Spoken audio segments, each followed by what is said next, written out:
Churidar shawl தான் இருக்குது, மன்னிச்சுக்கோங்க.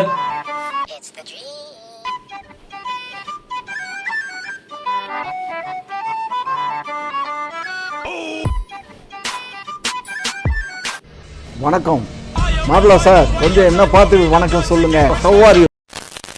Spider Spider Spider وعملنا سبايدر مان يا جدعان وعملنا سبايدر مان. Hi friends, எல்லாரும் எப்படி இருக்கீங்க? அடியிறங்கிட்டு இருக்கிறேன். ஸோ இந்த வீடியோ எதை பற்றி இருக்க போகுது அப்படின்னா, ரொம்ப நாள் என் மீன் தொட்டி வந்துட்டு க்ளீன் பண்ணாமல் இருக்குது. ஆக்சுவலாக வேற ஒரு வெளியே போகலாம் அப்படின்னு சொல்லிட்டு தான் ஒரு கண்டென்ட் எடுத்திருந்தேன். ஆனால் கண்ணை மூடி திறக்கிறதுக்குள்ள மாச கடைசி வந்துருச்சு. ஸோ இன்னைக்கு கையில் சுத்தமாக 10 பைசா இல்லை. அதனால ஸ்ட்ரைட்டாக போயிட்டு மீன் தொட்டி க்ளீன் பண்ணி, அது ரொம்ப கசகசன்னு ஆயிடுச்சு அந்த செடி இதெல்லாமே. அதனால அதை க்ளீன் பண்ணி திரும்ப வந்துட்டு செட் பண்ணலாம் அப்படின்னு இருக்கிறேன். அப்படியே வந்துட்டு அதுல என்னென்ன மாதிரி மீனெல்லாம் இருக்குது, இதுக்கப்புறம் ஏதாச்சும் ஆட் பண்ணலாமா, இல்லை நான் ரொம்ப ரொம்ப ஒரு இனிஷியல் ஸ்டேஜ் ஒரு அக்வாரியம் தான் செட் பண்ணியிருக்கிறேன். எனக்கு பெருசா அக்வாரியம் பத்தி எல்லாம் எதுவும் தெரியாது. கூடவே இப்படி என்னென்ன மீன் எல்லாம் இருக்குது அப்படின்னு சொல்லிட்டு காட்டுறேன், நீங்களும் பாருங்க. நாங்க அப்படியே வீடியோக்குள்ள போயிடலாம். ஸோ இதுதான் என்னோட ஒரு ஃபிஷ் டேங்க், ஒரு சின்ன ஒரு செட்டப். ஒரு ஹைட்ரோ ஒன்று, நீமோ கேண்டி பெட்டா ஒன்று. இது வந்துட்டு ஒரு கம்யூனிட்டி டேங்க் ஒன்று, குட்டி மீனுங்களுக்கு போட்டுக்கு ஒரு வச்சிருக்கிற ஒரு டேங்க் செட்டப்பும், டேங்க்ல ஒரு டப்பா செட்டப் ஒன்று. ஸோ இன்னைக்கு இதெல்லாம் பார்த்தீங்கன்னா ஃபுல்லாகவே கசகசன் இருக்கும். லைட்டை மட்டும் போட்டுடலாம்.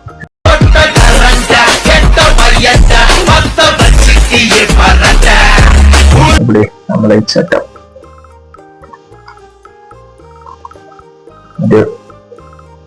ஃபுல்லா வந்துட்டு இந்த ஃபாக்ஸ் ஸ்டைல் எல்லாம் வளர்ந்து ஃபுல்லா இதாகிடுச்சு. தண்ணி தெளிவா தான் இருக்கு, ஆனா வந்துட்டு உள்ள வந்துட்டு அமோனியாவோட ஸ்பைக், ஏன்னா அந்த மீனோட வேஸ்ட் எல்லாம் இருக்கிறதுனால அமோனியா ஸ்பைக் அதிகமா இருக்கும். ஸோ வந்துட்டு பார்ஷியல் வாட்டர் சேஞ்ச் ஒன்று பண்ணிட்டு அதுக்கப்புறம் இருக்கிற டர்ட்டை மட்டும் இது சைஃபான் பைப் வச்சு எடுத்துடலாம் அப்படின்னு. சைஃபான் பைப்புங்கிறது என்னன்னு சொல்லிட்டு நான் அப்படியே காட்டுறேன். இதான் நான் சொல்லியிருந்தேன், சைஃபான் பைப்பு. ஒரு சைடு இந்த மாதிரி பெரிய வாய் இருக்கும், இன்னொரு சைடு வந்து இந்த மாதிரி பம்ப் பண்ற மாதிரி இருக்கும். இந்த பெரிய வாய் இருக்கிறத வந்துட்டு மீன் தொட்டியில வச்சுட்டு, இந்த பம்ப் பண்றத வந்துட்டு நம்ம பக்கெட் கொஞ்சம் கீழே இறக்குற மாதிரி இந்த மாதிரி ஒரு இடத்துல வச்சுட்டு நம்ம அதை பம்ப் பண்ணோம் அப்படின்னம்னா உள்ள இருக்கிற டர்ட்ஸ், அதுக்கப்புறம் பாதி பார்ஷியலான வாட்டர் இதெல்லாம் வந்துட்டு இந்த பக்கெட்டுக்கு மூவ் ஆயிரும். ஃபர்ஸ்ட் என்னன்னா, இந்த பெரிய பெரிய சைஸ்ல இருக்கிற இந்த டர்ட் எல்லாம் வந்துட்டு நம்ம நெட்டை வச்சே எடுத்துருவோம். ஏன்னா சைஃபான் பைப்ல வந்துட்டு இது சம்டைம்ஸ் வரதுக்கு கொஞ்சம் கஷ்டமா இருக்கும்.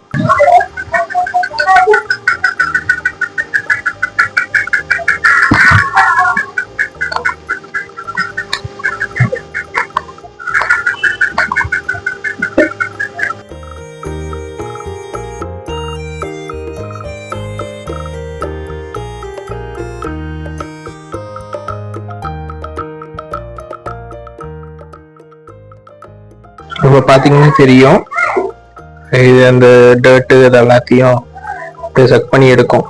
மீன் இதுல வந்துடும் அப்படிங்கிற மாதிரி நீங்க எதுவும் பயப்படலாம் வேண்டாம். ரொம்ப குட்டி மீனா இருந்தாதான் இதுல வரும், மற்றபடி பெரிய மீன்ல வராது. ஏன்னா வந்துட்டு இங்க பாத்தீங்கன்னா நல்லா தெரியும், அவங்க வந்துட்டு ஃபில்டர் மாதிரி ஒன்று கொடுத்துருப்பாங்க.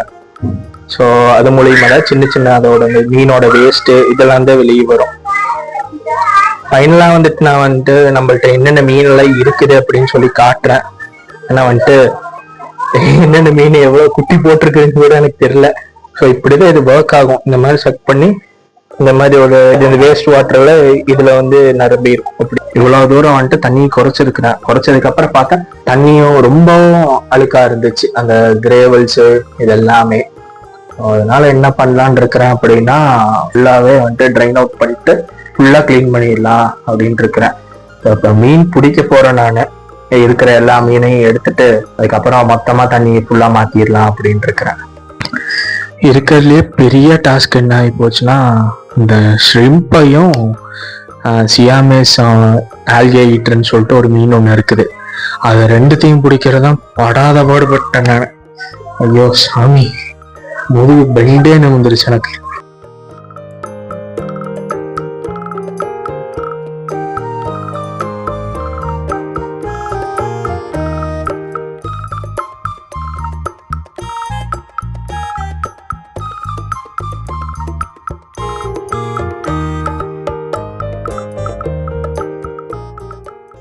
ஃபைனலாக எல்லா மீனையும் பிடிச்சி அந்த பக்கெட்டில் போட்டேன் இப்போதுக்கு. ஸோ டேங்க்கை க்ளீன் பண்ணிட்டு இதோ டேங்க்கு ஃபுல்லாக நாஸ்தி. மீனை பிடிச்சி உழப்பி கிளப்பி டேங்க் தண்ணியை கலக்கி விட்டு ஃபுல்லாக நாஸ்தி ஆகி போச்சு. இது ஃபுல்லாக டேங்க் ஃபுல் தண்ணியை மாற்றி விட்டு அதுக்கப்புறம் டேங்க்கெல்லாம் செட் பண்ணிவிட்டு இந்த மீனை அதுக்குள்ளே விட்றது தான் பேலன்ஸ் வேலை. இப்போ பார்த்திங்கன்னா இதில் நிறைய ஷ்ரிம்போட குட்டி இருக்குது. ஆக்சுவலாக இது நான் இந்த டேங்க்கில் வந்துட்டு நான் ஆட் பண்ணுறப்போ 4 to 5 ஷ்ரிம்ப் என்னமோ தான் ஆட் பண்ணேன். ஒரு டிஃப்ரெண்ட் கலரில் இருக்கிற 5 கலர் ஷ்ரிம்ப்பு தான் ஆட் பண்ணேன். இப்போ பார்த்தா கிட்டத்தட்ட நான் பிடிச்சது போக இதில் வேறு ஏகப்பட்ட குட்டி இருக்குது. ஒரு 30 ஷ்ரிம்ப் என்னமோ இருக்கும்னு நினைக்கிறேன். இது கம்யூனிட்டி டேங்க்கில் ப்ரீட் ஆனது. அப்படியே இங்கே பார்த்தீங்கன்னா எனக்கே இது கொஞ்சம் சர்ப்ரைஸாக தான் இருந்துச்சு. மரத்தை எடுத்து வெளியே வச்சுருந்தேன், ட்ரிஃப்ட் வுடெல்லாம் எடுத்து வெளியே வச்சுருந்தேன். பார்த்தா அதில் வந்துட்டு அசாசின் ஸ்னெயில் வந்துட்டு குட்டி போட்டிருக்குது. அதோட குட்டி தான் இது. ஸோ அப்புறம் இங்கே கொஞ்சம் இருக்குது. ஸோ இப்போ இதெல்லாம் எடுத்து திரும்ப டேங்க்குள்ளே விட்டணும். இப்போ புதுசாக தான் மீன் தொட்டி செட் பண்ணுறீங்க அப்படின்னா கழுவும் போது ஸ்பாஞ்ச் ஃபில்டரை வந்துட்டு ஆல்ரெடி ஃபிஷ் டேங்க்கில் இருந்த தண்ணியவே வச்சு கழுவுங்க. ஏன்னா அப்போ தான் வந்துட்டு யூஸ்ஃபுல் பாக்டீரியாஸ் எல்லாமே வந்துட்டு அப்படியே தொட்டிலேயே இருக்கும். ஸோ நானும் இது வரைக்கும் அப்படி தான் கழுவி இருக்கிறேன். ஸோ டேங்க்கும் வந்துட்டு ஹெல்த்தியாக இருக்குது. ஸோ இதை வந்துட்டு செட் பண்ணியாச்சு. ஸோ டேங்க்கு இதை வந்துட்டு இந்த ஃபில்டரோட இந்த பபிள் வர இடத்த வந்துட்டு மிஸ் பண்ணிட்டேன். சரி, அதான் திரும்பி போய் எடுத்துகிட்டு வந்தேன். ஸோ இதுதான் ஃபுல் செட்டப்பு. இது மாட்டிட்டு ஸ்ட்ரைட்டாக அது கூட வைக்கிறது. பார்த்திங்கன்னா புது தண்ணி மாற்றினா இது வந்துட்டு பெருசாக எந்த ப்ராப்ளமும் இல்லை. ஏன்னா வந்துட்டு புது தண்ணியை வந்துட்டு நம்ம மாற்றினோம் அப்படின்னோம்னா இது வந்துட்டு ஒரு 2 to 3 டேஸில் வந்துட்டு செட்டில் டவுன் ஆகும். ஸோ இது பெருசாக டேங்க்குக்கு எந்த பாதிப்பும் இருக்காது. இது